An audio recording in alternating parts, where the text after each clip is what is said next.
नमस्कार, मेरा नाम भाऊ तोरसेकर है। आप देख रहे हैं यूट्यूब चैनल प्रतिपक्ष।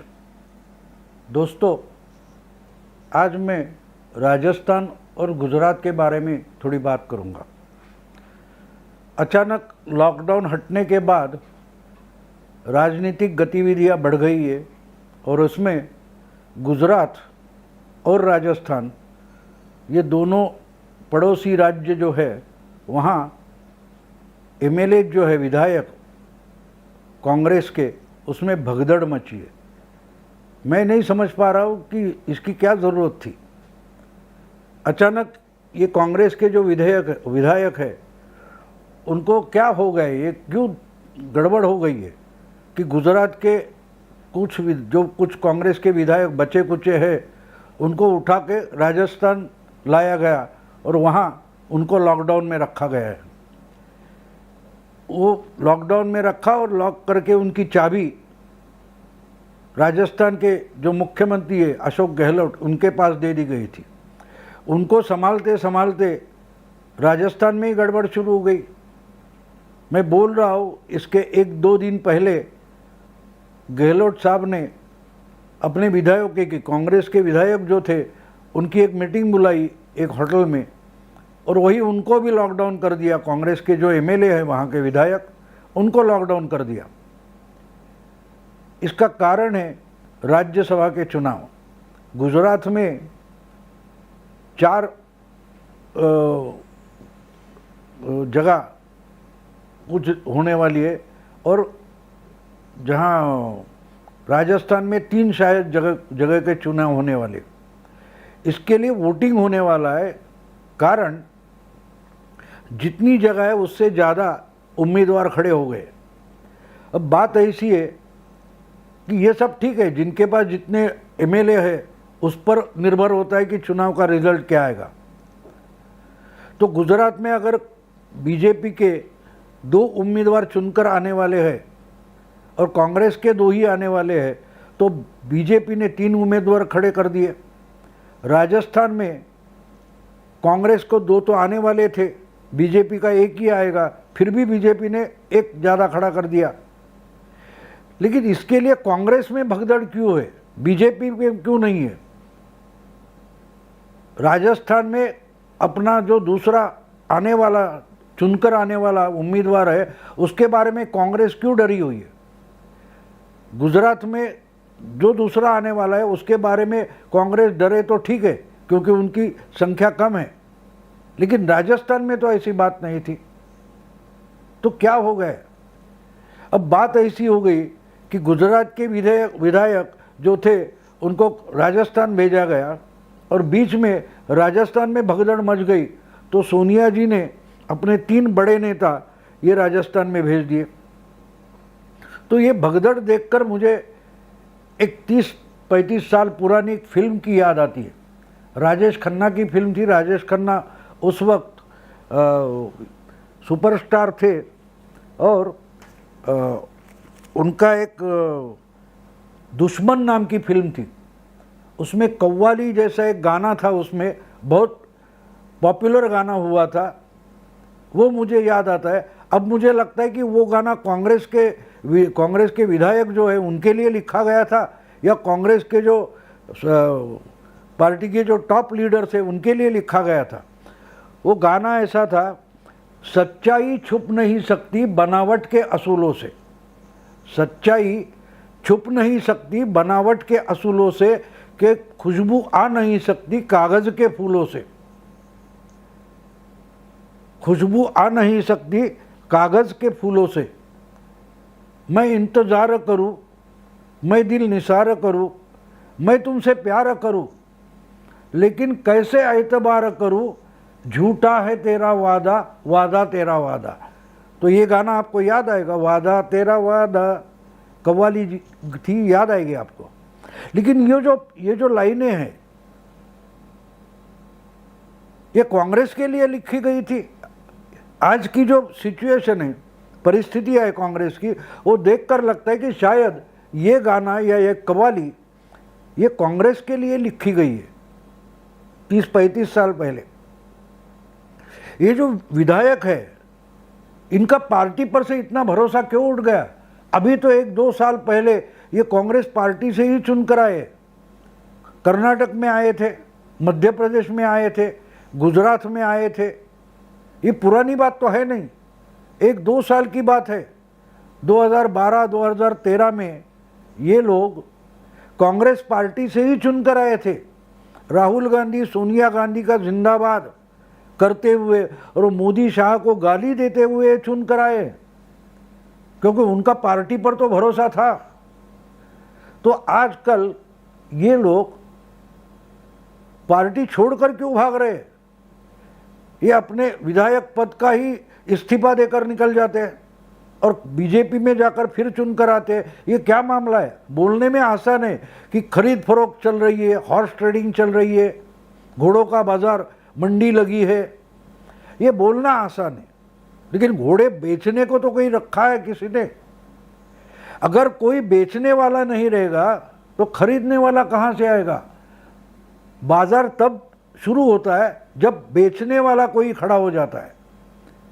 अगर कोई आप मंडी अपने ऐसी देखिए जहाँ कोई कुछ बेचने वाला ही नहीं है, लेकिन लोगों की भीड़ लगी है खरीदने के लिए, ऐसा होता नहीं है।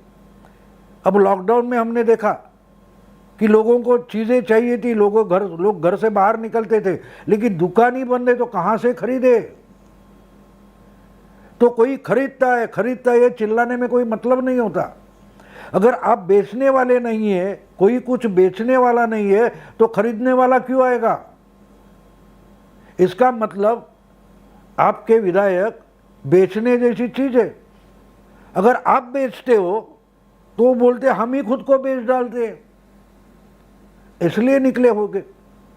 या तो दूसरी बात है, अभी एक बात देखो, अगर इनको कुछ मिलने वाला है, ऐसा तो दिखाई नहीं देता, क्योंकि कर्नाटक हो या मध्य प्रदेश हो, वहाँ के या गुजरात के अभी जो 8 विधायक जो है, उन्होंने अपने विधायक पद का ही इस्तीफा दिया है।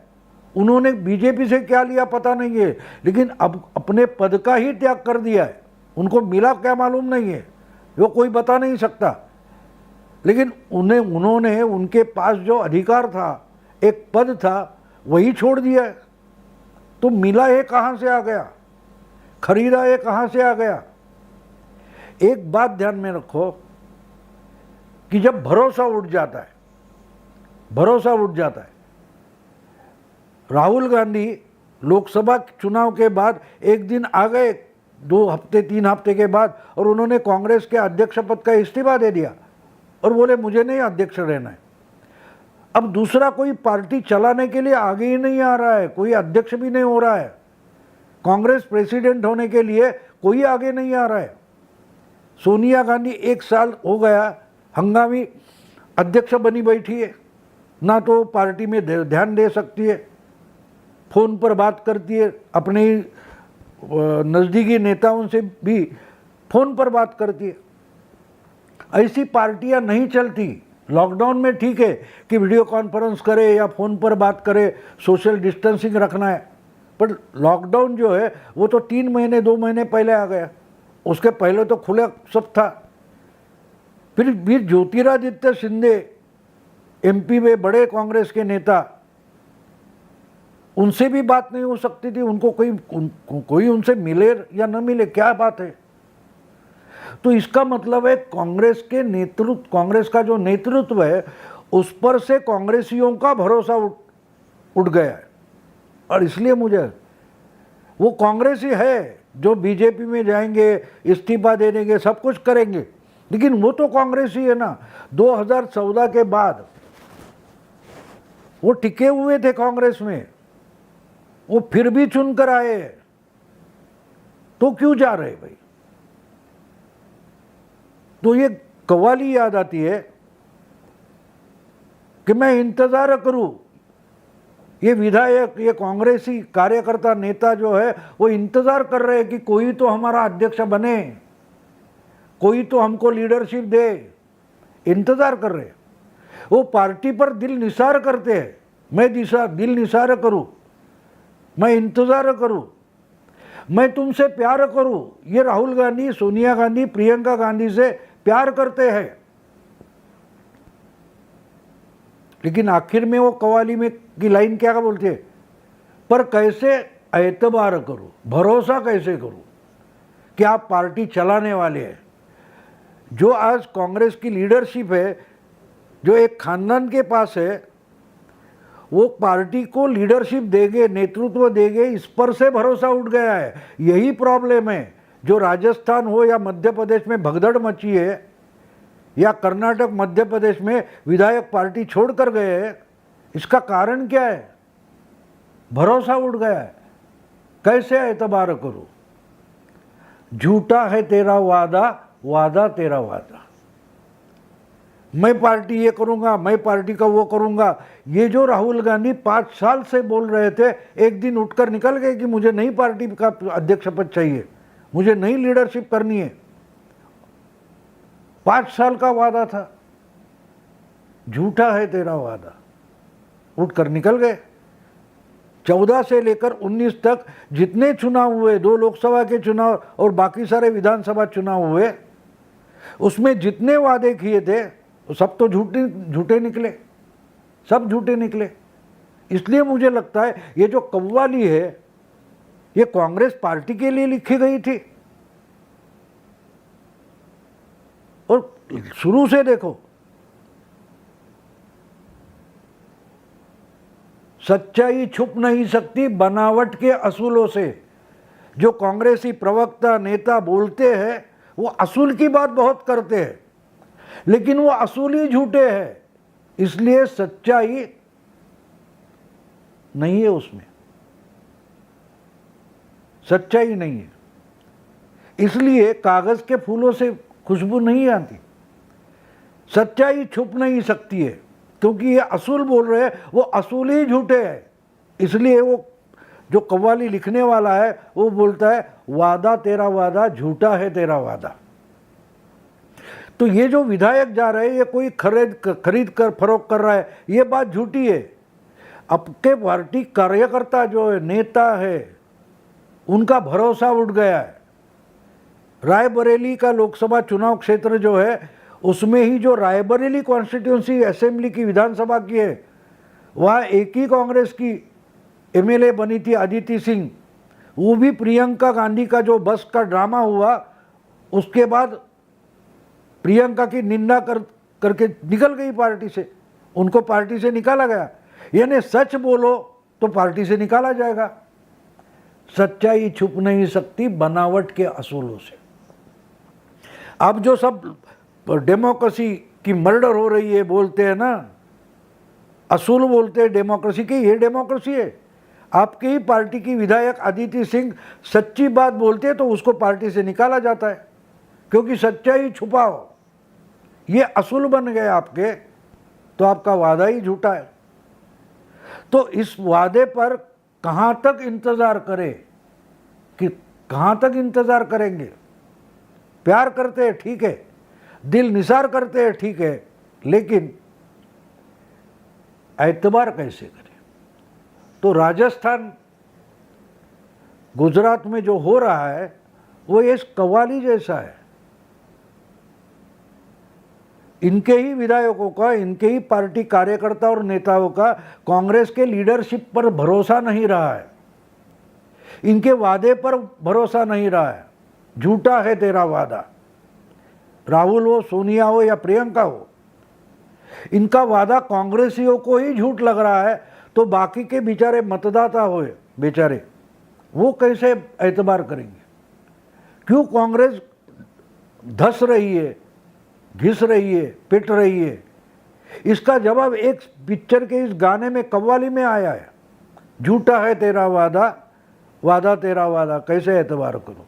दोस्तों, अब एक हफ्ते के बाद 19 जून को राज्यसभा के चुनाव हो गए, उसके बाद उसके रिजल्ट भी आ जाएंगे, तब मैं उस पर बात करूंगा। लेकिन आज की जो सिचुएशन है वो समझाने के लिए मैंने ये वीडियो बनाया। अगर आपको ये वीडियो पसंद आया, आपके दोस्तों को ये वीडियो फॉरवर्ड करें, उनको बताएं कि प्रतिपक्ष, ये जो यूट्यूब चैनल है वो अदर साइड बताता है, दूसरी बाजू, दूसरी साइड जो है, प्रतिपक्ष जो है, मीडिया का जो एक पक्ष है उससे बचकर भी एक पक्ष है, वो प्रतिपक्ष है। और हमारे यूट्यूब चैनल का मतलब और नाम भी वो है, प्रतिपक्ष, दूसरी साइड, अदर साइड।